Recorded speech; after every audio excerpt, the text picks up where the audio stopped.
Hello, and welcome to my knitting podcast. My name is Hannah, and I like to share my general knitting plans and chaos here in my podcast episodes. So I hope you're ready for it today. I've got a lot to share. I know I haven't posted a podcast episode for a while.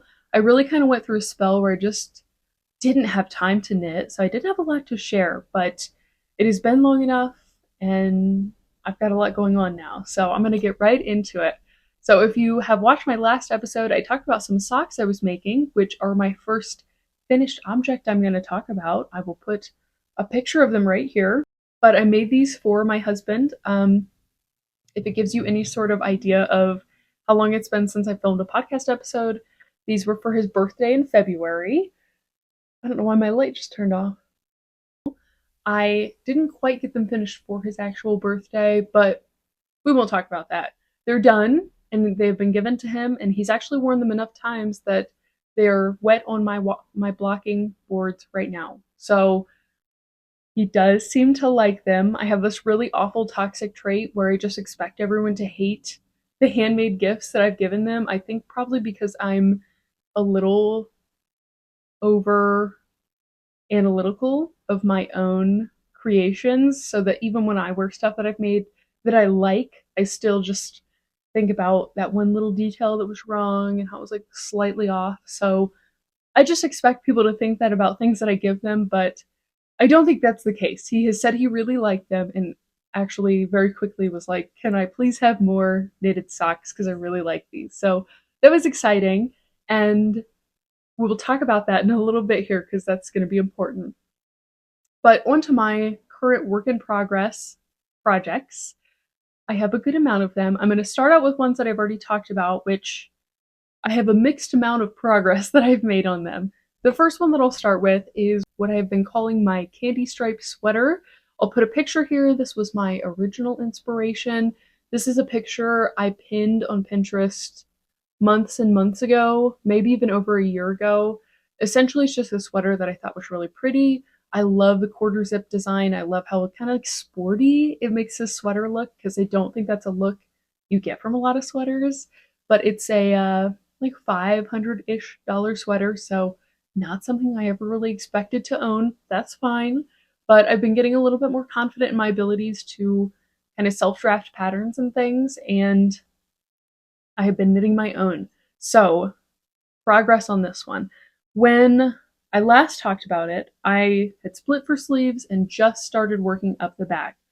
I have gotten some done. I haven't gotten a lot done on this one, if I'm being completely honest. If I can find where I'm at here. So, I think the last thing I had done on the back was this really curly stripe that I had talked about. I specifically did not enjoy because it just was a really challenging color work. And so for the rest of the way up, almost, I just did solids. This side, actually, I did the shaping all the way up to the shoulder seam, or where it will meet itself. So you can kind of see here I've got a little bit of the back neckline shaping. I don't do too much in the back because I find that having the seam sit on like the very crest of your shoulder is like the most comfortable. In fact, I didn't make this sweater, but like that's exactly where the seam is sitting, just because it's just ergonomically correct. But I have cast off the one shoulder.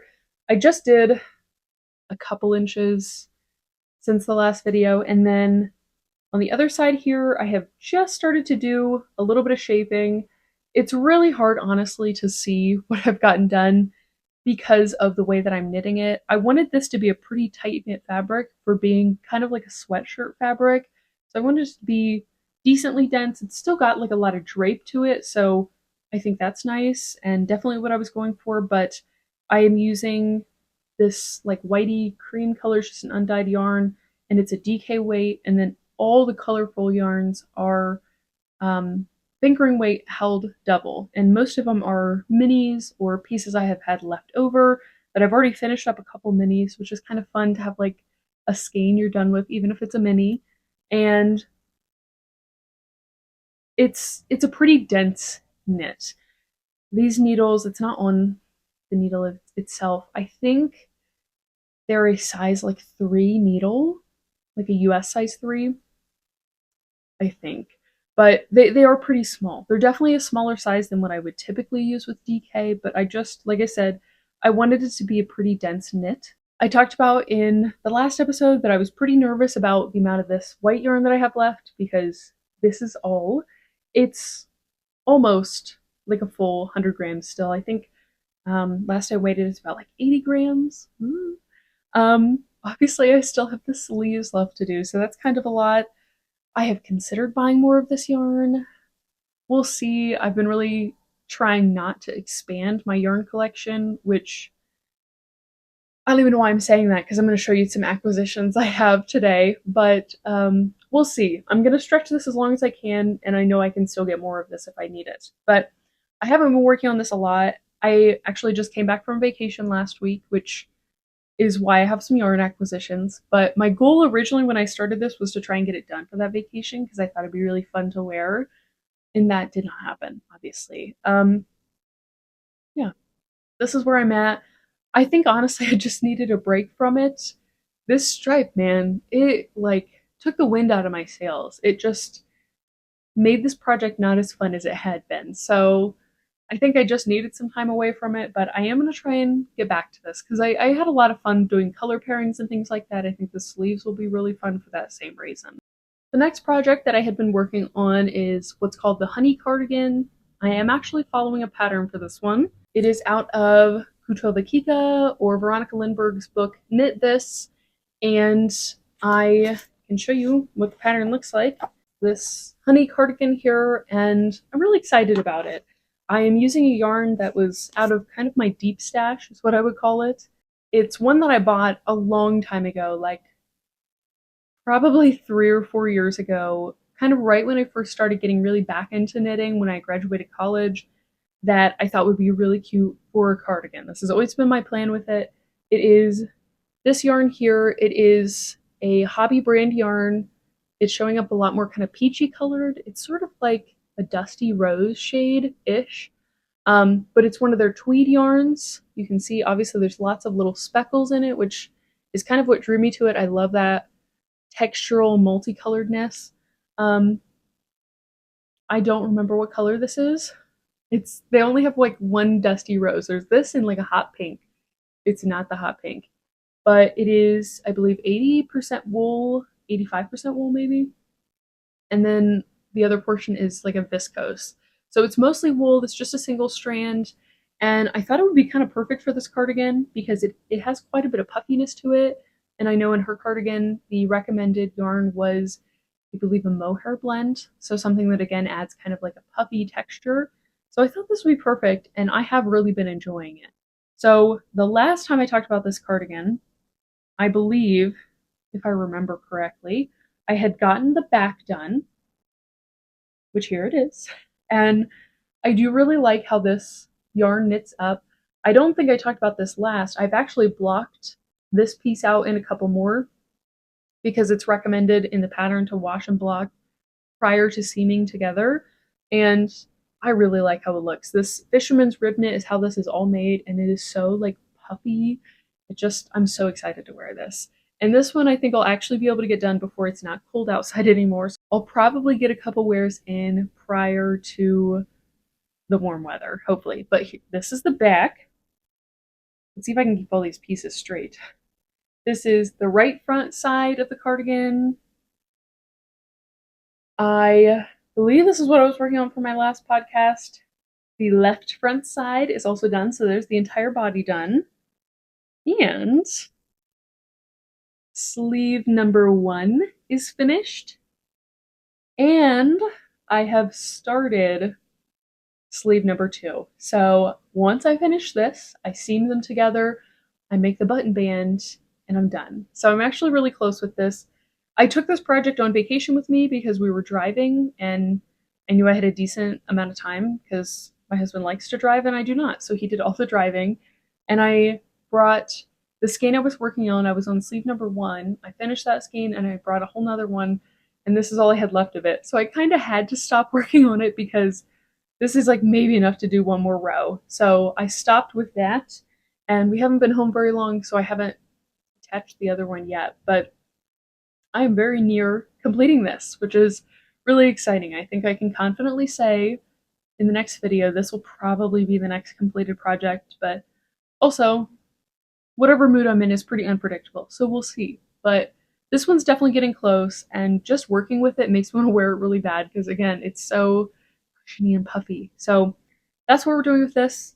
The only decision I haven't really made about the honey cardigan is whether or not I actually want to put buttons on it. It does use buttons and has you create buttonholes and things. The only, I would say, kind of drawback that I see to putting buttons on it is because in the pattern itself, it actually has you just take a regular plastic button and crochet this yarn on top of it, which I really love, but I don't know how it's going to look with this yarn. I think I'll probably test it out ahead of time, but essentially this yarn has some variation in thickness. I don't know if you can really pick up on that at all just looking at it this way, but some areas are really thick, some are really thin. I think it adds a really fun texture to a cardigan, but I think it might look weird in a button, if I come across a really thick or really thin area. So I'm not really sure if I'll end up doing that. I don't really button cardigans typically anyways. I kind of just like to let them be loose and open. So I may or may not end up doing that, which would save me some time because I'm not looking forward to knitting buttonholes. I've never done so before, but if it's anything like sewing buttonholes, I'm gonna hate it. So I may or may not get the project completed if I'm putting it off for that reason. We'll see. So that is my progress with the honey cardigan. The only other one that I was working on during the last podcast that I filmed is what I've been calling my mermaid sweater, just based on the colors of it. And this is worked up using a shade of color that's called the Princess Tail. It's discontinued, so you cannot get it anymore. I actually got it on sale when it was being discontinued, but it's from Ruby and Roses, which, oh my gosh, if you don't know who she is, please go look up her account on Instagram because she's amazing. She just makes amazing yarn, like universally agreed, I think. But this is the yarn, and I've been using two different skeins together, just going back and forth so that there's no repeats. I don't really want it to be, I don't want color pooling, essentially. And I'm making a sweater with this. I'm doing bottom up, and this is the other project I brought on my vacation, so I actually got quite a bit done on this one. I think when I was talking about it in my last podcast, I had like this much of the ribbing done, but I'm actually like it almost maybe looks like a sweater. I don't know. Sometimes they don't look like sweaters till you're done, but I have gotten this much done. That doesn't look like that much when I hold it up. Okay, just remember that this is fingering weight, so I have gotten a lot done. But I am loving how it's coming together. I love all the different color tones in it. It really does remind me of like a mermaid swimming through the water. It just, I think it's coming out beautifully. I'm not really seeing any issues with color pooling, which is really exciting. Obviously, I'm knitting from the bottom up. I'm probably going to make this somewhat cropped just because that's sort of the fit of sweater that I enjoy wearing anyways. And I've actually been doing a little bit of shaping to it that I've been expanding a little bit since coming out from the waist, just because that's kind of how I like sweaters to fit. Overall, I've been really enjoying it. I will likely split for sleeves in the next few inches. So from there, I feel like it typically goes pretty fast. Yeah, I don't have a lot to say about this one because it's just moving along, not really quickly because it's fingering weight yarn. I'm also using a smaller needle than I've ever used before on a all over sweater. My last fingering weight sweater I knit on, I think, a 3mm needle because that's just all the smaller I had in round needles that were large enough to hold a sweater. But these are only 2.75. That's not that much different. I think it was a size 3 needle. These are a size 2 needle, which they're not great either. The only ones I could find were 42 inches long, 46 inches long. They're really big. So I basically have to do a magic loop all the time, which is a little annoying, but I'm also never worried about my stitches falling off. So that's a benefit. But that's where I'm at with this. Still really loving it. This one's another one that, like, if I can get it done in a short period of time, I could probably still wear it before it's super warm out, but also it's not going to get done in a short period of time, so it'll probably be something that I end up wearing in the fall, but that's fine. I'll have all summer to get it done because I don't usually do a lot of seasonal knits. So that's where I'm at with the mermaid sweater. Now from here, I'm going to talk about I've started a couple new projects. Before I get into those, I do have a confession to make. In the past, I've talked about how I'm just not a sock knitter. It's not really been my thing overall and is not something that I just felt like I would enjoy. I love being really gentle to my knits and taking really good care of them because I know how long it takes to make them. And I just always felt like socks could never fit into that space because you walk on them and they get gross and they get holes in them, and it would make me sad to just almost like destroy my knits over time because socks endure a lot of wear and tear. But I think I might be becoming a sock knitter. Um, I know how it happened. I gave my husband his socks for his birthday. He really, really liked them. And it is really fun to knit for other people. I have kind of found that out, especially when they appreciate it. I always feel so uncertain giving someone a handmade gift when I don't know if they're going to like it, if they're going to enjoy it, if it's just going to get shoved in a closet somewhere. That always makes me nervous. But obviously I live with him. I see him actually wear these. I see him talk about how much he likes them. The first time he wore them to work, he told me that he mentioned to one of his coworkers how much he liked his new socks. Like, I know he really likes them. And so that makes me really excited to make more things for him because he has a way different style than I do. If you haven't really picked up, I love bright colors. I love mixing and matching different things. I love multicolored stuff. I'm not a muted kind of tone person at all. Just not my personality. That is more him though. So what we did on this vacation, I had picked out a few yarn stores we were going to anyways, and so at a couple of them, I was like, why don't they have a really good sock yarn selection? Why don't you pick something and I'll make you a pair of socks out of whatever you pick? So I started two different pairs of socks out of the yarn that he picked. And I don't feel like they were impulse projects. They were totally impulse projects. But to be fair, I did run out of yarn for my cardigan that I was making. And most of the knitting that I was doing was in the car, and it was really challenging to work on that mermaid sweater in the car because I was switching back and forth from different skeins. You could probably even tell the yarn was kind of a mess. It just gets twisted up really easily. So most of the time that I was knitting on that was like sitting in the hotel room in the evenings or something like that. But to drive with that and it's in my bag, like it's just kind of a mess. So I wanted something smaller I could work on, and I've made 3 pair of the DK weight socks now, and I remembered how many stitches I needed to cast on, and so I was like, pick a DK weight that's a sock yarn, that's a superwash with a little bit of synthetic mixed in, and I could work on that. Like, that'd be the perfect fun project. So he picked out some yarn. The first yarn store that we went to was in Knoxville, Tennessee. It is called The Bees Knits, which I think is so cute.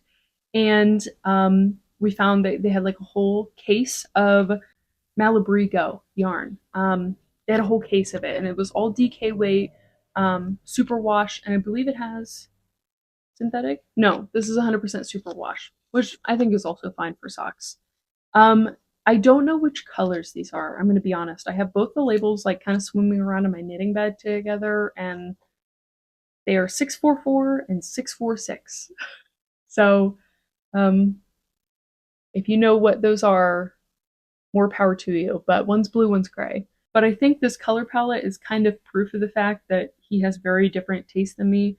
First off, I don't think I've ever knit with a gray yarn before this. So this was the first color he picked, and this one was the second one, this blue gray. And they both are really nice. I didn't give any input. I almost told him to pick something different because they're kind of similar. And I thought, for a sock, is that gonna look too similar? I don't know. But he picked those out, and we went back to the hotel, and I was like, I'll cast these on, like I can get started on them. And I realized that I didn't have the correct needles. I usually have with me, I have an interchangeable needle set, and the longest like cable that I have is 16 or 12 inches long. I don't remember exactly. It's long enough that you can do a magic loop, which is how I've made all the socks that I have. And I didn't have it. So I was like, I can't do anything with this. So I rolled them into balls before I realized that. So I had that done. But we went to another store in, trying to think which one I got this at. It was in Asheville, North Carolina, and it was called Pearl's Yarn Emporium, but like Pearl, like Purl, which was also really cute. I feel like every knitting store ever, every yarn store has the funnest names. I just am not that creative with words. But we went there and they had a really big selection of double pointed needles, which I've used before, but not to make socks. So this was an interesting new experience. So I got some double pointed needles. They are US 5, yeah, 3.7 millimeter. And these are different than double pointed needles that I've used before. I should have got some to compare, but these are like really short, which I know shorty needles are a thing. I didn't know shorty double pointed needles were a thing, and this was the only option they had in the correct size. So I got them. I like them okay. I think they are a little bit easier to hold, but I find that I can only knit on these so long because they tend to like stab like the palm of my hand a lot. Like it just kind of runs into the back of my hand. So they kind of wear on me a little bit. But I started knitting these. I did he said he wanted the body of the sock in the blue. So I did a gray cuff because like I wasn't sure if I'd have enough. I've only ever knit the DK weight holding a fingering strand double. So I wasn't sure how to work out the yardage, but I was like, you know what if I just do the cuff in the gray just to make sure I have enough of the blue. So I did the cuff in the gray, and then I did this heel construction. I don't know what the name is for it, I'll be honest. But essentially, you stop knitting here and then knit this flap here, and then it has like a heel construction, and then you pick up all along the edge. And I remembered how to do this flap section, but this heel shaping is like really specific numbers. I didn't remember how to do it. So I got all the way down to here and like across. And I kind of had to stop. We've been home for a couple days, so I did actually get the heel shaping completed, and I'm a little bit beyond the heel, but obviously I still have a bit to go, and I haven't, this is still the first sock. So obviously I haven't finished these, but I got to that point and I was like, I don't have anything else to knit now. And so we went to another yarn store and I said, why don't you pick out some more yarn and I'll try out the other kind of needles that you can do with sock knitting as well, since I'm feeling a little bit more excited about knitting socks. Why not just jump feet first into it? So I've heard mixed reviews about these 9-inch circulars that people use for socks. I've went back and forth about whether or not I thought I would like them. I generally like kind of shorty style needles, so I thought I would like them. I talked to the lady who owned the store, and she was like, "Yeah, I do really like these. I recommend them. They're hard to get used to like at first, but once you figure it out, like you can kind of just go with it." And I was really tired of doing magic loop. I was pretty burnt out on that just because it's so irritating to have to like push your like cable of your round needles through every single time. And I also found that I kept getting like lines where those divides were in the stitches where it was either too tight or too loose and I couldn't get the tension just right. So I was kind of ready to try something new. And so I picked up, these are actually a size, which I didn't even know this existed. They're a size 0 needle because I wanted to try one that was just fingering weight, not a DK weight. And it kind of makes sense to me that a tighter knit sock would also be more sturdy long term. So I got a size 0. It's a 2 millimeter, which is only like I think a half a millimeter down from a size 2, I think. I don't know. They all get so confusing to me. It's a size 0. I know it is. And it's Knitter's Pride brand, which I had never had before, but I'm liking it okay. And my husband picked out a different yarn. He almost got one that was still blue and gray. I was like, you pick something different. I can't look at the same colors. And he got a self-striping yarn, which I've never worked with before, but has been really fun. So it is this like purpley, blue, green yarn. It's mostly blue because in between every stripe, as you can see, there's a blue stripe. I don't know how to tell you what it is. It is a yarn from Austria, I believe. Yes. And this is the label off of it if you would like to research for yourself. I was really excited about this one because it is superwash wool, and well, I think so. I'm kind of reading through the language barrier. Oh no, there's a translation on here. It's 60% superwash, 20% silk and 20% polyamide. So it's got that added ingredient of silk, which I thought would be really fun, but it would still be pretty sturdy. And I really, really had fun with this one. I love the 9-inch rounds. I'm totally sold on them. It makes me want to buy 9-inch rounds for the DK weight too because they are so much easier than double pointed or magic loop. This has been amazing. That was fantastic advice. So this is where I've gotten so far. Also, these stripes are so fun. Like I said, I'd never used self-striping yarn before, so it was really, really fun to see them work up. And this project is so addicting because it's got that like gradient happening. I don't know how well you can see it from stripe to the next, but it keeps changing. And so every single stripe, I'm like, I want to see what the next one works up as because it blends so nicely together that I have really been going full force with this one. I only got probably like here-ish on the way home in the car. So I have knit quite a bit in the last couple of days working on this. The heel, I did decide to do a contrast yarn for the heel because since how it's worked is like you do the heel and then come back and pick all this up, I just really thought doing the heel in the same yarn was totally going to mess up the striping factor of it. So I ended up kind of splitting one of those stripes in half and I picked, this is just a purple mini skein that I had from my stash that I thought somewhat matched that purple. I feel like that looks better in person, but oh well. I showed it to my husband, he picked it. I picked 3 that I thought looked good with it, and he picked this one his favorite. So whatever, they're gonna be his socks, but I love this. I'm so excited. I actually have been a little nervous about like how tightly it might fit because most of the patterns I was finding for fingering weight socks were using a size 2 needle. I think. I don't know. I've looked at so many. It's using a larger needle, so I cast on more stitches than they recommended, but I'm still a little nervous that like maybe it's a little too narrow. And if it is, I'm just going to keep these for myself because I really, really like them.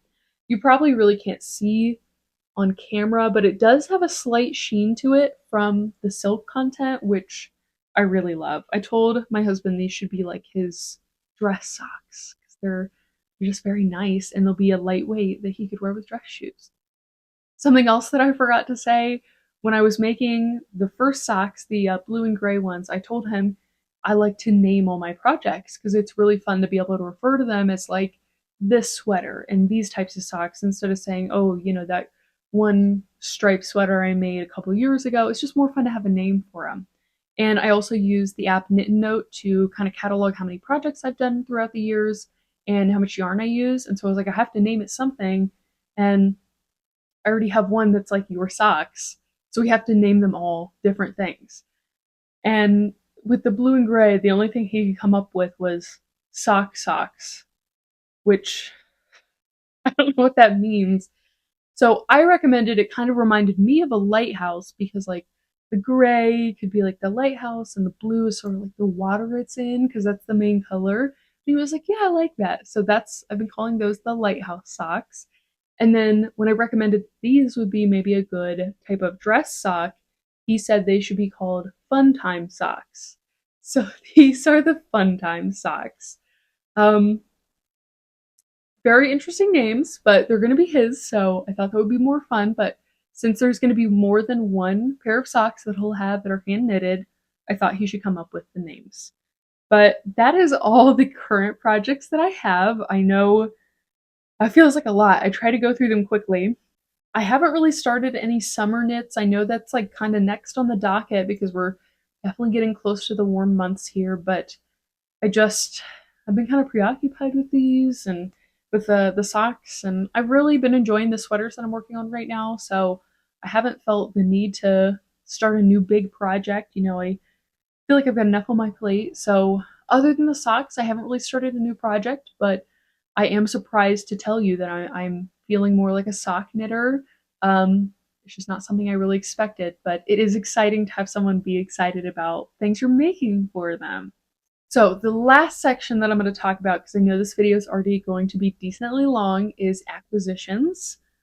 because like I mentioned, I went on vacation and I actually had been saving really any of my spending money on yarn for this vacation because I knew the areas that we were going to. I had already looked up that they had some yarn stores. I think I already mentioned both of them or most of them. The other one we went to in Knoxville was called Loopville, and I don't think I had said yet.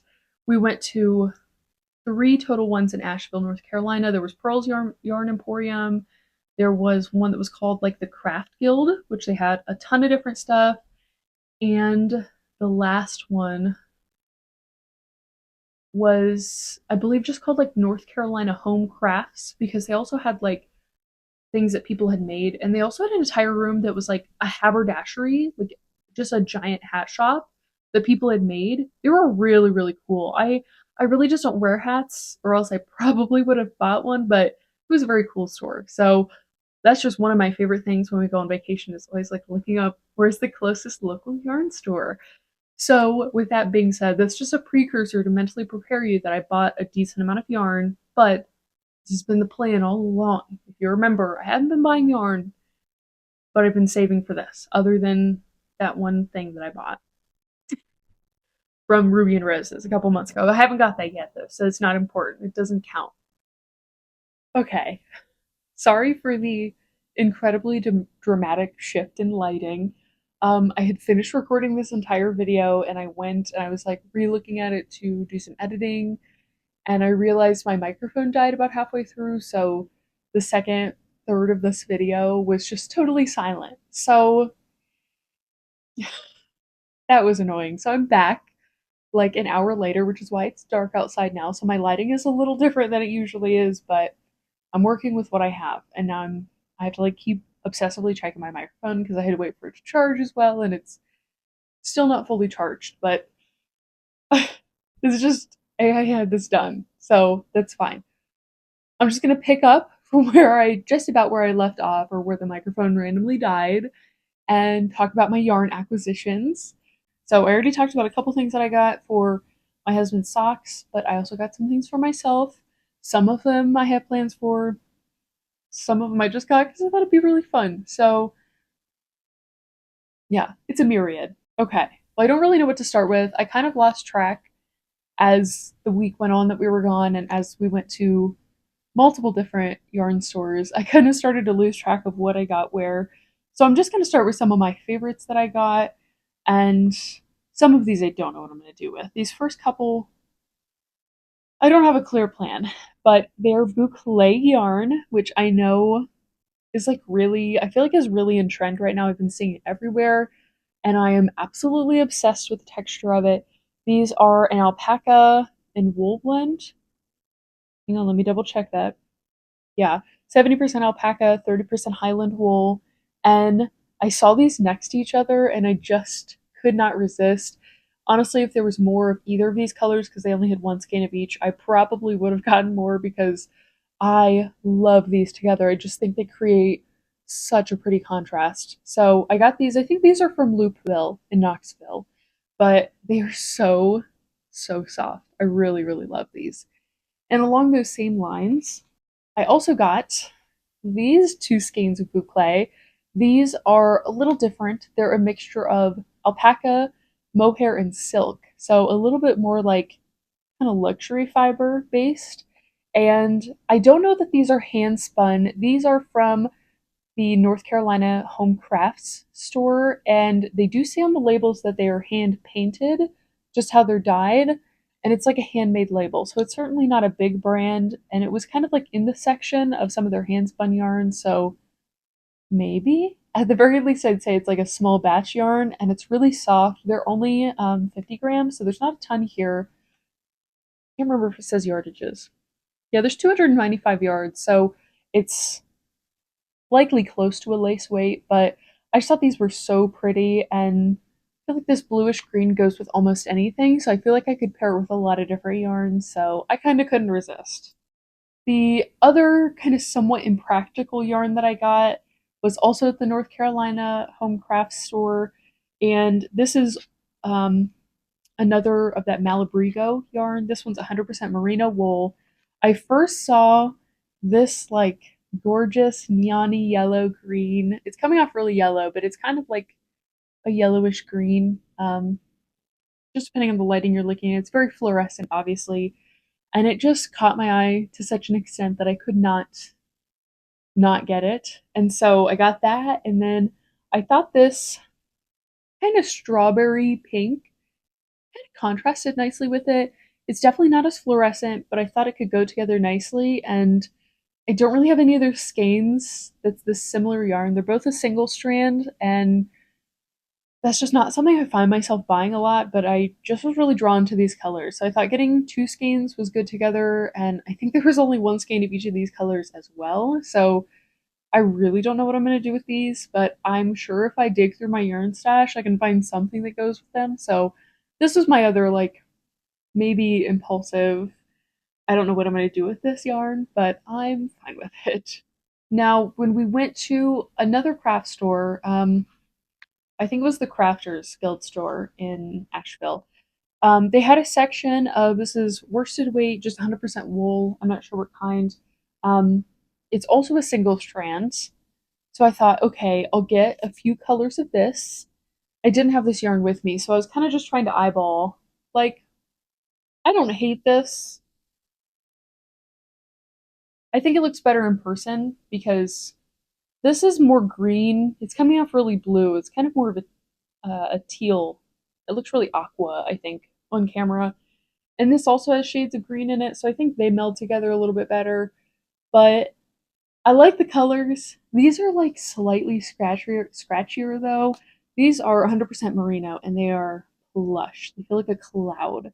These feel nice, but in contrast to these, don't feel nearly as soft. And I don't think that I'd like them together because of that they just have such a different texture that I think it'd be weird to put them in a garment together. So I do have these additional. They're Lana Loft worsted weight, and they are really nice. They feel really nice. They're just not the same texture, and I don't think that I'd like them together. So I got these three. I don't know if they have colors. They might just be numbers. Yeah, they're just numbers. I hate that. I can't tell you. Oh wait, this one says it's Coastal Mist. Okay, hang on. Cottage White, Coastal Mist. Oh, here we go. Catamaran Seas. So that was another one that I got. And then I've got a couple different projects, mostly like larger sweaters and things that, I love to mix and match different yarns. You have probably picked that up if you've watched very many of my videos at all. I love multicolored stuff. And I have a lot of yarns that go well together, but I've kind of thought, I need some sort of neutral. That I love having a lot of bright colors and doing color work and things like that, but you have to have some sort of neutral to kind of tie them all together and make it so it's not like an overwhelming amount of colors mixed together. So I'm always kind of looking for a nice neutral base. A lot of the ones that I've had in the past are ones that I ordered online from Nomad Yarn. They sell a lot of undyed bases, which I like. They don't have a lot of non-superwash options though, so it's something that I haven't shopped for from them for a while because I've been trying to kind of get away from the superwash just because I don't like it as well. So whenever I'm out, I'm trying to kind of look for those white bases that I could pair with stuff that I already have that is non-superwash. The first one that I have here is kind of a beast. This is a 250-gram hank. It's Cascade yarns, which I'm kind of a sucker for Cascade. I really like Cascade. They're just, I feel like they never miss. It's always just a nice feeling, high quality wool. I believe this one's, 100% Highland, Peruvian Highland wool. It's undyed. This is just the natural wool color. It's a worsted weight. It is 478 yards. It's beefy. There's a lot here, but I was really excited about it. It really does feel nice. I know sometimes different types of wool obviously can be more or less scratchy. I know merino is always like kind of what is sought out because it is really soft, but for a Highland, I know those are kind of touch and go. I found some that are like lovely feeling. Like this one I would say is really lovely, but I've also felt other ones that are super, super scratchy and textured. So I got this. I really like this. I do have some other worsted weight that I thought would be really nice to pair with it. And I just think it's a beautiful base. I've had a lot of other kind of creamy or undyed yarns before, and I always go through them because you can just put them with anything, so they're perfect. Along those same lines, I have another undyed base. This is Barocco brand, and this is actually one that I like before we even left was like I'm gonna get more of this because I bought more of this, or I bought original like couple skeins at Loopville in Knoxville, and I really like it. And I was like, I wish I would have got like a skein or two more. So I did get two of these. Um, I guess I assume it's undyed. It does have a color. Is oh, where did I find it? Does it have a color? It does have a color number. It's 4101. I maybe that is their color number for undyed, but it doesn't specifically say it's undyed. But it's the same 100% Peruvian Highland wool. Again, it feels really really nice. I think it is also worsted weight. I think maybe it doesn't officially say. I would assume it's probably a worsted weight. Yeah. But like these two and the other large one were like all I could find at any store. Like this was all Lukeville had, and that was all that North Carolina Home Crafts had was that one big one. So I think other people must have the same idea that it's nice to have these neutrals because they were sold out in a lot of situations. So classic. The next one, I know that I got these at Pearl's Yarn Emporium. This one I would certainly not call an impulse buy because it is an exact same yarn that I already have, and I knew it was the same thing, and I was really excited because it was in their clearance bin, and it's something I had already wanted that I like didn't even think about because I thought there's no chance that anybody's gonna have this, but it is, and I'm probably gonna butcher this. Sueno by Haiku. Here's the label. I'll just show it to you. But it is a mixture. This is superwash, but like I said, it goes with something I already have, so that's kind of how I justified it. It's 80% superwash merino and 20% viscose from bamboo. And I already have actually this orange color. I didn't get it out. I probably should have. If you can see right there, it's that same one. And then I have a pink, or I think it's two pinks, and a purple that are all the same yarn. I got them all together last year in Michigan, and I've kind of not been excited about starting that project because I was a little worried that four was not going to be enough. These are a sport weight. I've made a fingering weight sweater that used like a little over three skeins, so like four was enough for that. But with a sport weight, I don't know that that would be enough, that four would be enough. Not to mention, I wanted to make it pretty oversized because being partially like a bamboo content, I thought it would have like a really lovely drape to it. So they had two of these in the clearance bin, and I was like, this is perfect. So I got both of those from Pearl's Yarn Emporium. And then, if I remember correctly, I think I got the rest of this at the Bees Knits. I think. But some of these brands I kept seeing, so like that's why it's kind of muddied in my mind. Um, but I believe the rest of this is all this Blue Sky Fibers brand, and it's all worsted weight, and it's all 100% wool. I don't know if it says what kind of wool. Fine Highland wool. So I have two of, again, this really nice neutral color. These are both 150 grams, and it is driftwood color. And I just love how like natural and neutral this looks without being like white. It just kind of softens everything a little bit. So I have these two, and I actually did get like a sweater's quantity of yarn to be able to make with this. This would just be my neutral tone. But when I was at the Bees Knits, they had a really lovely collection of all these 50-gram skeins. And I was like, this seems perfect for color work. So I got 6 different colors. They're all really fall tonals. So I felt like this is going to be probably a fall project, but I definitely have some ideas in mind. This first one, this is Cranberry Compote and Golden Meadow. Let's see, Spun Gold, a couple goldy tone ones. Ember Glow. Um, here they are. Let's see, Rusted Roof. And see if I can hold all 6 at once. Last one, Wild Thyme, like the herb. I got all 6 of these to go together. Here, maybe you can, that's better. You can see them like that. But I just thought those were lovely, like fall tones together. Definitely looking for some high contrast stuff to be able to show up in color work a lot. I'm not highly experienced when it comes to color work, but I have been trying to do a little bit more. I've been trying to kind of put some more thought process into what colors go together because if they're not those high contrast, like having a few light and a few dark, you're not really going to be able to see shapes and designs of things. So I got these six, plus it'll go with this neutral, and I thought that was a really nice fall color palette. So I got those. The last yarn that I got. Again, I love a bargain. This was in the bargain section or the discount section at the Bees Knits. It is a Knit Picks brand, and I don't know that I've ever gotten yarn from them before. I know they're a really big online retailer. I just don't know that I've ever purchased from them. It is their yarn Aloft, and it is 72% kid mohair and 28% silk. This really lovely light green color.